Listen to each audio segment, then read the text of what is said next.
TWR news కు స్వాగతం. నేను సుధా. వార్తల ముందుగా ముఖ్యాంశాలు.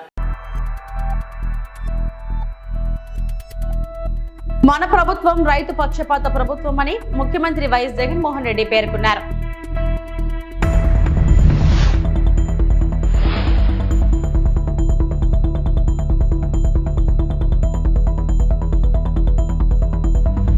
వైఎస్ఆర్ చేయూత నిధులు విడుదల.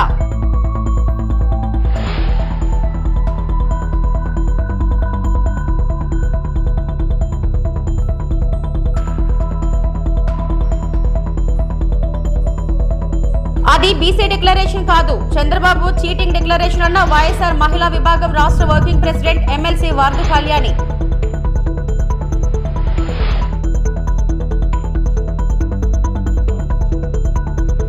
మన ప్రభుత్వం రైతు పక్షపాత ప్రభుత్వం అని ముఖ్యమంత్రి వైఎస్ జగన్మోహన్ రెడ్డి పేర్కొన్నారు. ఖరీఫ్ వర్షాభావం వల్ల మిచాంగ్ తుఫాన్ వల్ల నష్టపోయిన రైతులకు సీజన్ ముగిసేలోగా రైతన్నులకు తోడుగా అండగా ప్రభుత్వం ఉంటుందనే భరోసాను కల్పిస్తూ అడుగులు ముందుకేస్తున్నామన్నారు. రైతులకు నష్టం జరిగితే ప్రభుత్వాలు ఎంత క్రమం తప్పకుండా పారదర్శకంగా చేయాల్సిన మంచి రాష్ట్రంలో ఎప్పుడూ చేయలేదు. మొట్టమొదటిసారిగా పరిస్థితులు మార్చాం. గ్రామ స్థాయిలో ఆర్బీకేలు సచివాలయాలు ఏర్పాటు చేశామని పేర్కొన్నారు. వర్షాభావ పరిస్థితుల వల్ల ఖరీఫ్ 2023లో ఏర్పడిన కరువు సాయంతో పాటు రబీ సీజన్ ఆరంభంలో గతేడాది డిసెంబర్లో సంభవించిన మిచాంగ్ తుఫాన్ వల్ల పంటలు దెబ్బతిన్న రైతులకు పెట్టుబడి రాయితీ నష్టపరిహారంని ఏపీ ప్రభుత్వం విడుదల చేసింది. ఈ విపత్తుల వల్ల నష్టపోయిన 11.59 లక్షల మంది రైతుల ఖాతాల్లోకి 1294.58 కోట్ల పరిహారాన్ని ముఖ్యమంత్రి వైఎస్ జగన్మోహన్ రెడ్డి తాడేపల్లి క్యాంప్ కార్యాలయం నుంచి బటన్ నొక్కి జమ చేశారు.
మాది బీసీ డిక్లరేషన్ కాదు, చంద్రబాబు చీటింగ్ డిక్లరేషన్ అని వైఎస్ఆర్సీపీ మహిళా విభాగం రాష్ట్ర వర్కింగ్ ప్రెసిడెంట్ ఎమ్మెల్సీ వరదు కళ్యాణి మండిపడ్డారు. బుధవారం తాడేపల్లిలోని వైఎస్ఆర్సీపీ కేంద్ర కార్యాలయంలో వరదు కళ్యాణి మీడియాతో మాట్లాడారు. అసలు ఈ ఆంధ్రప్రదేశ్ రాష్ట్ర చరిత్రలో ఎప్పుడు లేనట్టుగా ఒక మత్స్యకారులకి, ఒక శెట్టి బలిజలకి, ఒక యాదవులకి రాజ్యసభకు పంపించి ఒక బీసీ పక్షపాత ముఖ్యమంత్రిగా ఈరోజు జగనన్న నిలబడడం జరిగింది. అలాగే అసలు బీసీ ముఖ్యమంత్రులుగా ఉన్న రాష్ట్రాల్లో జరగనంత మేలు ఆంధ్రప్రదేశ్ రాష్ట్రంలో జగనన్న హయాంలో మా బీసీలకి జరిగిందని నిజంగా సగర్వంగా ఒక బీసీ ఎమ్మెల్సీగా నేను ఒక సగర్వంగా తెలియజేస్తూ ఉన్నాను. అలాగే మా బీసీలకి ఈ రాష్ట్రంలో జగనన్న పాలనలో రాజ్యాంగం ఇచ్చిన అవకాశాల కంటే ఎక్కువ అవకాశాలు ఇచ్చారని సగర్వంగా తెలియజేస్తూ ఉన్నాను. అలాగే తీసుకుంటే ఆ బీసీ డిక్లరేషన్లో అంటారు జగనన్న పాలనలట బీసీలకి మోసం జరిగిపోయిందంట. నిజంగా మీకు దమ్ము ధైర్యం ఉంటే బహిరంగ చర్చకు నేను సిద్ధంగా ఉన్నాను. మా జగనన్న పాలనలో బీసీలకి ఏం చేశారు, మీ పాలనలో బీసీలకి ఏం చేశారు మనం చర్చించుకుందాం. చంద్రబాబు నాయుడు గారు మీ కాన్స్టిట్యున్సీ కుప్పంకి వెళ్దామా, లేదా బాలకృష్ణ గారి కాన్స్టిట్యున్సీకి వెళ్దామా, లేదంటే అచ్చెన్నాయుడు గారి కాన్స్టిట్యున్సీకి వెళ్దామా, యనమల రామకృష్ణుడు గారి కాన్స్టిట్యున్సీకి వెళ్దామా, మీరే చెప్పండి. ఎక్కడికైనా మేము రెడీ రావడానికి, ఏ గ్రామానికైనా వెళ్దాం. ఆ గ్రామంలో బీసీ గృహాలకు వెళ్ళి వాళ్ళ గృహాల్లో మా జగనన్న ఐదేళ్ల పాలనలో మేలు జరిగిందా, గత మీ 5 ఏళ్ల పాలనలో మేలు జరిగిందో మనం తేల్చుకుందాం. మేము సిద్ధంగా ఉన్నాం. ఎందుకంటే మేము కాలర్ ఎగరేసుకొని ప్రతి కార్యకర్త కూడా ధైర్యంగా ప్రజల్లోకి వెళ్ళి మా జగనన్న ప్రభుత్వం ఎంత మేలు చేసింది అని చెప్పుకునేంత అవకాశాన్ని, మేలుని బీసీలకి జగనన్న ఈ రాష్ట్రంలో ఇచ్చారు. కానీ మీరు చెప్పుకోవడానికి ఒక్క పథకం కూడా లేని పరిస్థితి ఈ రాష్ట్రంలో ఉంది. అంతా ఎందుకు, ఒకటి చెప్తున్నాను, జగనన్న ముఖ్యమంత్రి అయ్యాక ఈ 5 ఏళ్ళలో, ఈ 58 నెలల్లో డీబీటీ పద్ధతి ద్వారా తీసుకుంటే 2,59,000 కోట్లు ప్రజల అకౌంట్లో వేస్తే అత్యంత పారదర్శకంగా ₹1 అవినీతి లేకుండా వేశారు. అందులో బీసీలకి 1,22,000 కోట్లు వేయడం జరిగింది. దీన్ని కాదనే దమ్ము ధైర్యం మీ పార్టీలు, మీ కూటమికి ఎవరికైనా ఉందా? చర్చించడానికి మీరు సిద్ధంగా ఉన్నారా? ఇంత మేలు మీ గవర్నమెంట్ టైంలో జరిగిందా? అలాగే తీసుకుంటే డీబీటీ, నాన్ డీబీటీ ద్వారా తీసుకుంటే 4,38,000 కోట్లు పేద ప్రజల అకౌంట్లో అయినా అన్ని రకాలుగా లబ్ధి చేకూర్చారు, డీబీటీ నాన్ డీబీటీ కలిపి. అందులో మా బీసీలకు తీసుకుంటే 1,73,000 కోట్లు ఇవ్వడం జరిగింది జగనన్న. మరి మీ 14 ఏళ్ళ హయాంలో తీసుకుంటే మొత్తం కలిపిన ఇంత మేలు మా బీసీలకి చేశారా చంద్రబాబు నాయుడు గారని నేను ప్రశ్నిస్తూ ఉన్నాను. ఇవి ఏమీ చేయకుండా ఏ మొహం పెట్టుకొని మీరు బీసీ ఓట్లు అడుగుతున్నారు, మళ్ళీ బీసీ డిక్లరేషన్ అనేసి ప్రజల ముందుకు వస్తున్నారు. మీకు అసలు బీసీలకు ఓట్లు అడిగే అర్హత ఉందా అని నేను అడుగుతూ ఉన్నాను. అలాగే తీసుకుంటే జగనన్న అంటే మోసం చేస్తాడు అంటున్నారు కదా, అంటే 124 సార్లు బటన్ నొక్కి బీసీల అకౌంట్స్లో డబ్బులు వేసి వాళ్ళ జీవన ప్రమాణాలు పెంచడం మోసమా? అలాగే బీసీ కమిషన్ ఈ రాష్ట్రంలో జగనన్న ఏర్పాటు చేయడం మోసమా అని నేను అడుగుతూ ఉన్నాను. అక్క చెల్లెమ్మలకు ఇచ్చిన మాటను నెరవేరుస్తూ ముఖ్యమంత్రి వైఎస్ జగన్మోహన్ రెడ్డి నేడు వైఎస్ఆర్ చేయూత సాయాన్ని విడుదల చేయనున్నారు. వరుసగా 4వ ఏడాది ఎస్సీ, ఎస్టీ, బీసీ, మైనారిటీ మహిళలకు చేయూత సాయం అందనుంది. నేడు అనకాపల్లి జిల్లా కసింకోట మండలం పిసినికాడ సభ వేదిక నుంచి కంప్యూటర్ బటన్ నొక్కి 26,98,931 మంది ఎస్సీ, ఎస్టీ, బీసీ, మైనారిటీ లబ్ధిదారులకు గాను 5,060.49 కోట్ల సాయాన్ని విడుదల చేయనున్నారు. ఒక్క లబ్ధిదారు ఖాతాల్లో 18,750 చొప్పున నగదు జమ చేయనున్నారు. రాష్ట్ర వ్యాప్తంగా 45 నుండి 60 ఏళ్ల మధ్య వయసు గల ఎస్సీ, ఎస్టీ, బీసీ, మైనారిటీ కుటుంబాల శాశ్వత జీవనోపాధి పొందేలా ప్రతి నెల స్థిర ఆదాయం లభించేలా వైఎస్ఆర్ జగన్మోహన్ రెడ్డి ప్రభుత్వం 2020 ఆగస్టు 12న ఈ పథకాన్ని ప్రారంభించిన విషయం తెలిసిందే. వివిధ కార్పొరేషన్ల ద్వారా ఒక్కో లబ్ధిదారునికి 4 విడతల్లో మొత్తం 75,000 చొప్పున అందించే ఈ ప్రత్యేక కార్యక్రమాన్ని అమలు చేస్తున్నారు.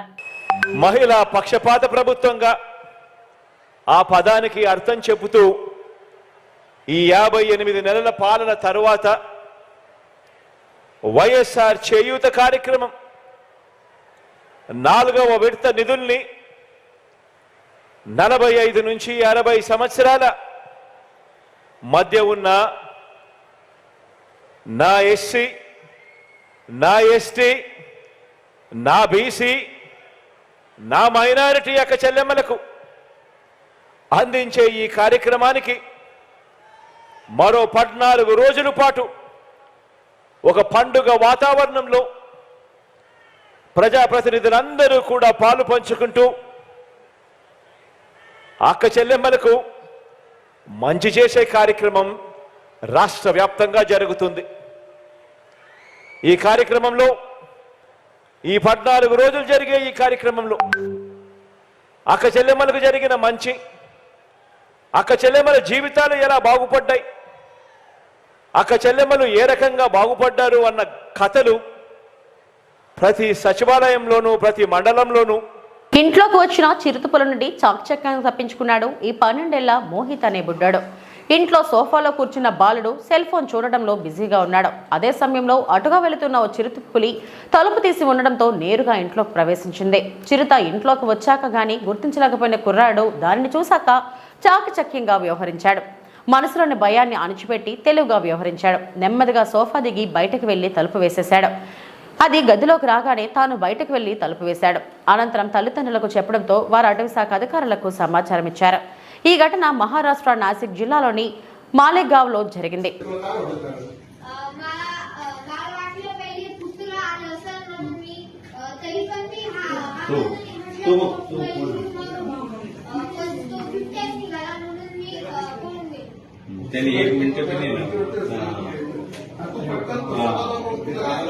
రాంగ్ రూట్ లో వెళ్లి హోంగార్డుపై దాడి చేసి నటి సౌమ్య జాను ఇవాళ విచారణకు హాజరయ్యారు. అర్జెంట్ పని ఉండడంతో రాంగ్ రూట్ లో వెళ్లారని వివరణ ఇచ్చారు. ఇటీవల హైదరాబాద్ లో రాంగ్ రూట్ లో వచ్చి రచ్చ చేసిన నటి సౌమ్య జాను పోలీసుల విచారణకు హాజరయ్యారు. బంజారా హిల్స్ పోలీస్ స్టేషన్ కు వచ్చిన నటి సౌమ్య జానును 5 గంటల పాటు విచారించారు. అనంతరం నోటీసు ఇచ్చి పంపించారు. గత నెల 24న బంజారా హిల్స్ లో రాంగ్ రూట్ లో వచ్చిన నటి సౌమ్య జాను కారును హోంగార్డ్ అడ్డుకున్నారు. దీంతో హోంగార్డ్ ను నోటుకొచ్చినట్లు తిడుతూ అతడి ఫోన్ ను లాక్కొని పగలగొట్టింది సౌమ్య జాను. హోంగార్డ్ ఫిర్యాదుతో నటి సౌమ్య జానుపై బంజారా హిల్స్ పోలీసులు కేసు నమోదు చేశారు. ఈ కేసు వ్యవహారంపై నటి హైకోర్టును ఆశ్రయించింది. ఆమెను అరెస్ట్ చేయకుండా కోర్టు స్టే ఇచ్చింది. మార్చి 11 లోపు పోలీసులు విచారణకు హాజరవ్వాలని ఆదేశించింది.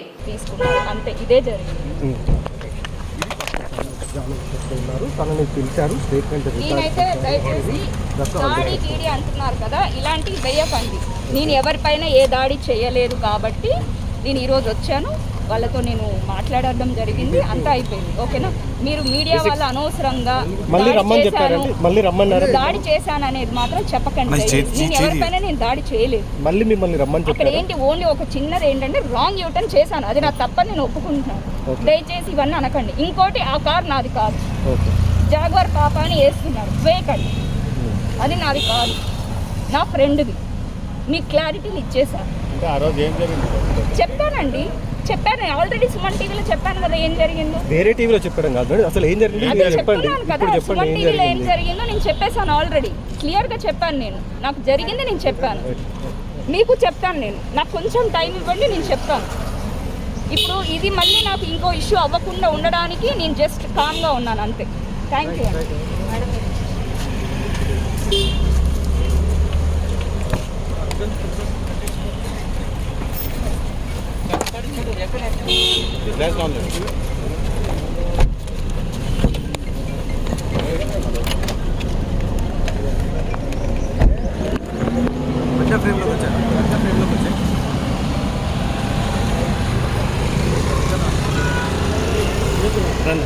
ప్రస్తుతం అది సౌమ్య జాన్ను దాదాపు ఉదయం 9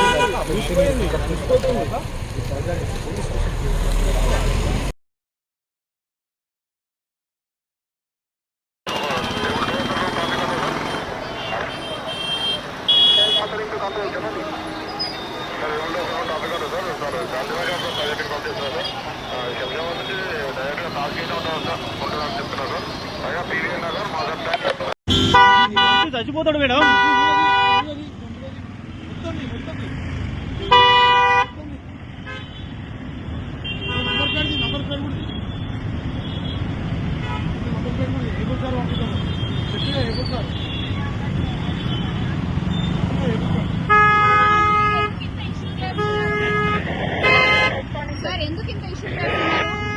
రాంగ్ రూట్ వచ్చారు మేడం.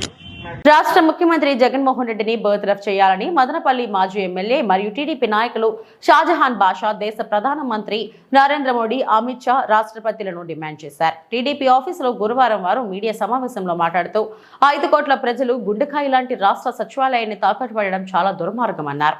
అంతేకాకుండా రాష్ట్ర ప్రజలు ఒక్కొక్కరికి నెత్తిన 2 కోట్ల అప్పులు చేసి ఈ రాష్ట్రాన్ని అప్పుల ఆంధ్రగా మార్చేశారని పేర్కొన్నారు. రాష్ట్రాన్ని అధోగతి పాలు చేస్తున్న ముఖ్యమంత్రి జగన్మోహన్ రెడ్డికి పాలించే అర్హత లేదన్నారు. వెంటనే సీఎంను పదవి నుంచి బర్తరఫ్ చేసి రాష్ట్రంలో రాష్ట్రపతి పాలన తీసుకురావాలని టీడీపీ తరపున డిమాండ్ చేస్తున్నట్టు తెలిపారు. నారా చంద్రబాబు నాయుడు గారు, తెలుగుదేశం పార్టీ, జనసేన పార్టీ కలిసి ఉమ్మడి ప్రభుత్వం రేపు రాబోతున్నది. వీళ్ళు ఏమాత్రం పరిపాలన చేయడానికి ఏమాత్రం అసలు ఉండకూడదని చెప్పి రాష్ట్ర సచివాలయాన్ని మీరు తాకట్టు పెట్టారంటే మనిషికి ఉండేది ఒకే ఒక గుండె. మా అన్న చెప్పాడు ఇప్పుడే, మనిషికి ఉండేది ఒకే ఒక గుండె. ఆ గుండె ఏదైనా కిడ్నీని తీసేస్తే ఇంకో కిడ్నీ ఉంది, ఇంకా ఏమన్నా ఒక కన్ను తీసేస్తే ఇంకొక కన్ను ఉంది, ఒక చెయ్యి తీసేస్తే ఇంకొక చెయ్యి ఉంది, ఒకే ఒక గుండె ఉంది. సచివాలయం కూడా ఒకటే ఉంది, అది కూడా నువ్వు తాకట్టు పెట్టేస్తే ఇంకా రాష్ట్ర ప్రజలు 5.5 ఎక్కడ పోవాలా? నేను సూటిగా అడుగుతున్నాను. జగన్మోహన్ రెడ్డి గారు ఈ రాష్ట్రానికి పరిపాలన చేసి అర్హత కోల్పోయారు. తక్షణం ఈ రాష్ట్రంలో ప్రెసిడెన్షియల్ రూల్ రావాలా? అదే అపధర్మ ముఖ్యమంత్రిగా కూడా ఆయన కొనసాగించకూడదు. రేపు ఆ మధ్య కాలంలో ఇంకా ఏమైనా చేసేయచ్చు. తక్షణం ముఖ్యమంత్రి జగన్మోహన్ రెడ్డి గారికి బర్తరఫ్ చేసేసి ప్రెసిడెన్షియల్ రూల్ తీసుకొని వచ్చి 5.5 కోట్ల ప్రజలకు అప్పుల నుంచి కాపాడే బాధ్యత కేంద్ర ప్రభుత్వం పైన ఉంది. ప్రధానమంత్రి నరేంద్ర మోడీ గారి పైన ఉంది. అదేవిధంగా రాష్ట్రపతి పెద్దలు మేడం గారి మీద ఉంది. అదేవిధంగా హోమ్ మినిస్టర్ అమిత్ షా పైన ఉంది. అది వాళ్ళు చేయకపోతే వాళ్ళపైన కూడా బాధ్యత ఇంకా పెరుగుతుందని తెలియజేస్తున్నాను. ఈరోజు మదనపల్లి కాన్స్టిట్యున్సీకి తీరని మోసం చేశారంటే వైఎస్ జగన్మోహన్ ఇక్కడే మసీద్ మాన్యంలో వచ్చి ఇక్కడ మసీదు కోసం 5 కోట్లు ఇస్తాను, అదేవిధంగా ఫ్లైఓవర్ బ్రిడ్జిల కోసం 30 కోట్లు ఇస్తాను, పూర్తిగా మదనపల్లి కాన్స్టిట్యున్సీ అభివృద్ధి మీతో ఉన్నానని చెప్పి మాట ఇచ్చారు. ఒక్కటన్నా హామీ అమలు చేశారా? వాళ్ళు అమలు చేయనప్పుడు ఇక్కడ ఉన్న ఈరోజున్న ఎంపీ గారు మనకు అవసరమా? ఇక్కడ ఉన్న ఎమ్మెల్యేలు వీళ్ళ తరఫున రాబోయే క్యాండిడేట్లు ఎమ్మెల్యేలుగా ఏదైతే క్యాండిడేట్లు ప్రపోజ్ చేస్తున్నారు ఎమ్మెల్యే క్యాండిడేట్గా, వీళ్ళు మనకు అవసరమా? రేపు మదనపల్లి అభివృద్ధి కావాలంటే ఒకే ఒక్క నినాదంతో మనం ముందుకు వెళ్ళాలా. మన పిల్లల భవిష్యత్తు ఉండాలా, మదనపల్లి అభివృద్ధి చెందాలా, మదనపల్లి రోడ్లు, కాలువలు, వీధులు అన్నీ బాగుండాలా, పార్కులు డెవలప్ కావాలా, ఫ్లేవర్లు రావాలా, మదనపల్లికి ఒక సస్యశ్యామల మంచి వాతావరణం రావాలా, భూ కబ్జాల నుంచి మదనపల్లికి కాపాడాలా. మదనపల్లికి పూర్తిగా ఒక అర్హత కలిగిన మదనపల్లి చిన్న మదనపల్లి కాదు, జనగణమన ఇచ్చిన తిరుపతిలోని చెన్నారెడ్డి కాలనీలో రాజుల కాలం నాటి కృష్ణమనాయుడు కోనేరును పునరుద్ధరించారు. దీనిని టీటీడీ చైర్మన్ భూమన కరుణాకర్ రెడ్డి గురువారం ప్రారంభించారు. అనంతరం ఆయన మాట్లాడుతూ 1.38 కోట్లతో కోనేరును బాగు చేశామని చెప్పారు. కార్యక్రమంలో మేయర్ డాక్టర్ శిరీష, డిప్యూటీ మేయర్లు భూమన అభినయ్ రెడ్డి, ముద్ర నారాయణ పాల్గొన్నారు.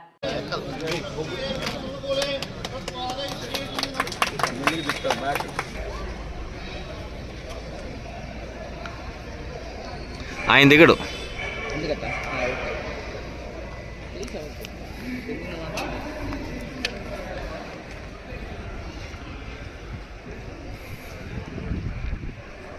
హంస యాలి వాహనంపై శ్రీకాళహస్తీశ్వర స్వామివారి నాగరోత్సవం. దక్షిణ కాశీగా పేరుగాంచిన ప్రముఖ పుణ్యక్షేత్రం శ్రీకాళహస్తీశ్వర దేవస్థానం ఆలయంలో మహాశివరాత్రి బ్రహ్మోత్సవాల్లో భాగంగా హంస యాలి వాహనంపై స్వామివారు, అమ్మవారు 4 మాడవీధుల్లో మంగళ వాయిద్యాలతో మేళతాళాలతో స్వామి అమ్మవారిని ఊరేగించారు.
చిత్తూరు జిల్లా కుప్పం తెలుగుదేశం పార్టీ అంటే బీసీల పార్టీ అని ఎమ్మెల్సీ కంచల శ్రీకాంత్ పేర్కొన్నారు.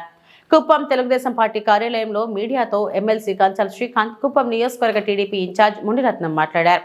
బీసీలకు రాజ్యాధికారం ఇచ్చిన పార్టీ తెలుగుదేశం పార్టీ అని అన్నారు. చంద్రబాబు అనేక మంది బీసీకి చెందిన వారిని మంత్రులను చేశారని పేర్కొన్నారు. 11 యూనివర్సిటీలో 9 యూనివర్సిటీలో బీసీలకు వైస్ ఛాన్సలర్ పదవులు ఇచ్చారని అన్నారు. సీఎం జగన్ కు బీసీలకు చెందిన మంత్రుల పేర్లు తెలుసా అని అడిగారు. సీఎం జగన్ కేబినెట్ లో ఎంతమంది బీసీలకు చెందిన మంత్రులు ఉన్నారని ప్రశ్నించారు. మాచర్లలో చంద్రయ్య అనే బీసీకి చెందిన నాయకుడు చంద్రయ్యను హతమార్చిన వ్యక్తులపై ఎలాంటి చర్యలు తీసుకోలేదని ధ్వజమెత్తారు. రాష్ట్రంలో 300 మందికి పైగా హతమార్చిన ఘనత వైసీపీదేనని పేర్కొన్నారు. సుమారు 5,000 మందిపై అక్రమ కేసులు పెట్టి జైల్లో పెట్టారంటూ వాపోయారు. రాష్ట్రంలో బీసీ సోదరి మనందరూ కూడా ఒక ఆనందకరంగా ఉన్న పరిస్థితి. ఎందుకంటే నిన్న విజయవాడలో జరిగిన జై హో బీసీ కార్యక్రమంలో నారా చంద్రబాబు నాయుడు గారు, పవన్ కళ్యాణ్ గారు కలిసి ఒక బీసీ డిక్లరేషన్ని ఇవ్వడం జరిగింది. దాంట్లో అన్ని విధాలుగా బీసీ సోదరులకి ఏ విధంగా లబ్ధి చేకూర్చబోతున్నారో వివరించడం. ఇంతవరకు ఆంధ్రప్రదేశ్ రాష్ట్ర చరిత్రలో ఏ ప్రభుత్వం కూడా అటువంటి కార్యక్రమాలు అమలు చేయలేదనే అంశాన్ని కూడా బీసీ సోదరులందరూ కూడా గుర్తించారు, ఆనందపడుతున్నారు. తెలుగుదేశం పార్టీ అంటేనే మొదటి నుంచి నందమూరి తారక రామారావు గారు పార్టీ పెట్టినప్పటి నుంచి కూడా బీసీలకి రాజ్యాధికారం ఇచ్చిన ఏకైక పార్టీ ఈ రాష్ట్రంలో ఉమ్మడి ఆంధ్రప్రదేశ్లో, అలాగే విభజన చెందిన ఆంధ్రప్రదేశ్లో కూడా తెలుగుదేశం పార్టీనే. ఆ రోజు చదువుకున్న విద్యావంతులైతే చాలు, తెలంగాణలో కావచ్చు, రాయలసీమలో కావచ్చు, ఎంతోమంది బీసీలని, డాక్టర్లని, లాయర్లని, టీచర్లని వాళ్ళు చదువుకొని ఒక క్వాలిఫికేషన్ ఉంటే చాలు, వాళ్ళని ఎమ్మెల్యేలుగా టికెట్లు ఇచ్చి నిలబెట్టి ఎమ్మెల్యేలను గెలిపించి మంత్రులుగా చేయటం జరిగింది. సో ఆనాడు ఈరోజు 2 రాష్ట్రాల్లో, తెలంగాణ, ఆంధ్రప్రదేశ్ 2 రాష్ట్రాల్లో కూడా ఈరోజు గొప్ప గొప్ప నేతలుగా ఎదిగిన బీసీ నేతలకు అందరికీ అవకాశం కల్పించిన పార్టీ తెలుగుదేశం పార్టీ. సో అలాగే అదే స్ఫూర్తితోటి చంద్రబాబు నాయుడు గారు కూడా ఎంతోమంది బీసీ నాయకులను తయారు చేశారు, ఎంతోమంది బీసీలను మంత్రులు చేశారు, చాలా ఉన్నతమైన పదవుల్లో పెట్టడం జరిగింది. గత ఎన్నికల్లో గత ప్రభుత్వంలో 14 నుంచి 19 మధ్య 11 యూనివర్సిటీల్లో 9 యూనివర్సిటీల్లో బీసీలుగా వైస్ ఛాన్సలర్ అవకాశం ఇచ్చిన పార్టీ తెలుగుదేశం పార్టీ. మీరు ఇప్పుడు చూడండి, ఎంతమంది సీఎం సామాజిక వర్గానికి సంబంధించిన వాళ్ళకి బీసీలుగా పదవులు ఇచ్చారో, మిగతా వాళ్ళకి ఎంతమందికి ఇచ్చారో ఒక్కసారి ఆలోచన చేయమనండి, చూడమనండి ప్రజల్ని. అలాగే బీసీలకి మంత్రి పదవులు ఇచ్చాను, లేకపోతే కార్పొరేషన్ పదవులు ఇచ్చాను, 56 కార్పొరేషన్లు ఇచ్చాను, ఇంకా రకరకాలు చెప్తున్నారు జగన్మోహన్ రెడ్డి గారు. ఈరోజు వైఎస్ఆర్సీపీ పార్టీ నాయకులను అడుగుతున్నా, మీకు ఎంతమంది బీసీ మంత్రుల పేర్లు తెలుసు, వాళ్ళ ఫోటోలు, ఫేసులు తెలుసు? ప్రభుత్వం ఇచ్చేటటువంటి ఆయా శాఖలకు సంబంధించి ప్రభుత్వం ఇచ్చే యాడ్లు కోట్లాది రూపాయలు ఖర్చు పెట్టి యాడ్లు ఇస్తున్నారు జగన్మోహన్ రెడ్డి గారు. ఒక్కొక్క స్కీమ్ రిలీజ్ చేసే ముందు ప్రతి 3 నెలలకు ఒకసారి ఆ యాడ్లలో కూడా బీసీ మంత్రుల ఫోటోలు కూడా వేయట్లేదు. ప్రజలందరూ బీసీ సోదరులను కూడా గమనించాలి. ఎక్కడో ఒక మూలన ఇంత చిన్న పేరు అనేది వేస్తున్నారు, ఫలానా మంత్రి అని చెప్పినేసి బీసీ మంత్రులు. అంటే బీసీ మంత్రుల ఫోటోలు కూడా వేసేదానికి కూడా మనసు ఒప్పనటువంటి ముఖ్యమంత్రి గారు బీసీల సాధికారత గురించి, వాళ్ళకి న్యాయం గురించి మాట్లాడుతుంటే మాకు హాస్యాస్పదంగా ఉంది. వైఎస్ఆర్సీపీ నాయకులను కానీ ఎమ్మెల్యేలు కానీ అడుగుతున్నా, వరుసగా చెప్పండి, మీ పార్టీలో ఉన్న బీసీ మంత్రుల పేర్లు చెప్పండి, పేర్లు వాళ్ళ శాఖలు చెప్పండి, చూద్దాం. టకటకమని చెప్పండి. ఎవరు ఏ శాఖ ఉన్నారో తెలియదు, ఎవరు అసలు మంత్రి లేదో తెలియదు. రాష్ట్రాన్ని 4 భాగాలుగా చేసి వాళ్ళ సామాజిక వర్గం సంబంధించిన వ్యక్తులు విజయసాయిరెడ్డి గారికి, వైవి సుబ్బారెడ్డి గారికి, అలాగే సజ్జల రామకృష్ణ రెడ్డి గారికి, ఇక్కడైతే పెద్దిరెడ్డి రామచంద్రారెడ్డి గారికి పంచి మీకు ఇష్టం వచ్చినట్టు సామంతరాజుల్లాగా మీరు ఎలా కావాలంటే అలా దోచుకోండి, సంపాదించుకోండి అని చెప్పి బీసీలకు కనీసం పక్కన కూర్చునే అర్హత కూడా లేకుండా చేసినటువంటి ఈ ప్రభుత్వం వీళ్ళు మాట్లాడుతుంటే బీసీల సాధికారం గురించి చాలా హాస్యాస్పదంగా ఉంది. మీరు ఈరోజు ఒకే ఒక ఎగ్జాంపుల్ చెప్తాను నేను. నిజంగా అంత ప్రేమ ఉంటే చంద్రయ్య మాచర్ల నియోజకవర్గంలో చంద్రయ్య అనేటటువంటి ఒక బీసీ తెలుగుదేశం పార్టీ నాయకుడు జై చంద్రబాబు అన్నాడని నడి రోడ్లో, అంటే అందరూ చూస్తాం, ఆ వీడియోలు కూడా వచ్చినాయి మీడియాలో అంతా కూడా, నడి రోడ్లో మనం మేకనో వీళ్ళనో గొర్రెనో కోస్తారు, అట్లా జై జగన్ అని చెప్పాను, లేకపోతే గొంతు కోస్తామంటే నువ్వు గొంతు కోసినా జై చంద్రబాబు అంటానంటే నడి రోడ్లో గొంతు కోసి చంపారు. వీడియోలు ఉన్నాయి, సాక్ష్యాలు ఉన్నాయి. మీరు ఏం చర్యలు తీసుకున్నారు? వాళ్ళ మీద అరెస్ట్ చేశారు, బెయిల్ తీసుకొని వచ్చారంటూ బయట తిరుగుతున్నారు. అమర్నాథ్ గౌడ్ అని చెప్పి 15 ఏళ్ల బాలుడు, 10th క్లాస్ చదివేటటువంటి అబ్బాయి వాళ్ళ అక్కని వెంకటరెడ్డి అనేటటువంటి వైఎస్ఆర్సీపీ లీడర్ ఏడిపిస్తుంటే, మా అక్కను ఎందుకు ఏడిపిస్తున్నావు అడిగిన పాపానికి ఉదయం పూట ట్యూషన్కి వెళ్తుంటే ఆ అబ్బాయిని చెట్లలోకి తీసుకెళ్ళి నోట్లో గుడ్డలు గుక్కి పెట్రోల్ పోసి తగలబెట్టారు. వాళ్ళ మీద ఏం చర్యలు తీసుకున్నారు? అరెస్ట్ చేశారు, మళ్ళీ బెయిల్ తీసుకున్నారు, వచ్చారు. మళ్ళీ వినాయక చవితి వేడుకలు అదే ఊర్లో డ్యాన్సులు వేస్తూ ఉన్నారు వాళ్ళు. మీరు ఏం చర్యలు తీసుకున్నారు బీసీల మీద? ఇట్లా 300 మంది పైచులకు బీసీ సోదరులను చంపిన ఘనత, 5000 పైచులకు బీసీ నాయకుల్ని జైల్లో కావాలని పెట్టి హింసలు పెట్టిన ఘనత మీది. మా కొల్లు రవీంద్ర గారు కావచ్చు, ఆయనకి ఏ సంబంధం లేదు మర్డర్ కేసులో ఆయన పేరు ఇరికించి కావాలని ఆయన ఏ విధంగా పెద్ద పెట్టారు. అచ్చెన్నాయుడు గారికి ఆరోగ్యం బాలక సర్జరీ చేసుకుంటే శ్రీకాకుళం నుంచి ఇక్కడ విజయవాడ దాకా కనీస కట్టసి కూడా అంబులెన్స్లో కానీ అట్లా తీసుకురాకుండా, బాగలేదన్నా కూడా కూర్చోబెట్టి పోలీస్ వాహనంలో తీసుకొచ్చి ఇబ్బంది పెట్టిన మీరు ఇట్లా చెప్పుకుంటూ పోతే ఎన్నో ఉదాహరణలు ఉన్నాయి. మీరు బీసీల గురించి మాట్లాడుతుంటే మాకు చాలా హాస్యాస్పదంగా ఉంది. బీసీలకి న్యాయం చేసే పార్టీ, న్యాయం చేసిన పార్టీ ఏదైనా ఉంటే తెలుగుదేశం. ఈ బీసీ డిక్లరేషన్ తోటి బీసీ సోదరులు వాళ్ళందరూ కూడా తెలుగుదేశం పార్టీకి, జనసేన పార్టీకి మద్దతు తెలుపుతున్నారు. మా కూటమికి అమోఘమైన రెస్పాన్స్ అనేది ఈ బీసీ డిక్లరేషన్ ద్వారా వచ్చింది. 100కు 100% బీసీ సోదరులు 90% తెలుగుదేశం పార్టీకే ఓటైపోతున్నారు. బీసీలు ఎక్కువగా ఉన్న నియోజకవర్గం ఈ కుప్పం నియోజకవర్గంలో కూడా 1,00,000 ఓట్ల మెజారిటీ సాధనలో బీసీ సోదరులే అగ్రభాగా నుండి బాధ్యత తీసుకొని పనిచేస్తున్నారు. ఖచ్చితంగా మేము అది సాధిస్తామని కూడా తెలియజేసుకుంటూ, ఇంత అద్భుతమైన డిక్లరేషన్ ప్రకటించిన నారా చంద్రబాబు నాయుడు గారికి, శ్రీ పవన్ కళ్యాణ్ గారికి ఇద్దరికీ కృతజ్ఞతలు తెలియజేసుకుంటూ సెలవు తీసుకుంటున్నాం. Thank you.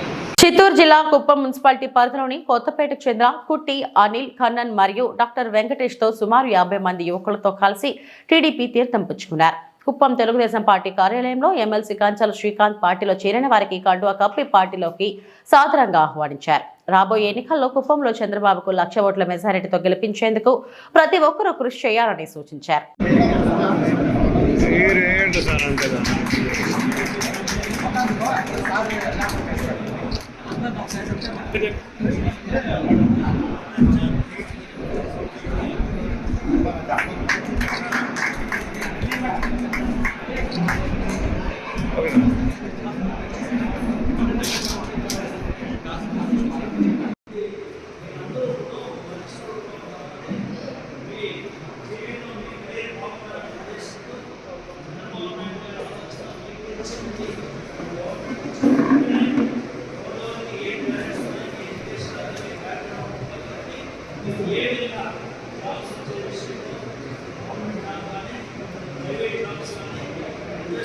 ఈ వార్తలు ఇంతటితో సమాప్తం. నమస్తే.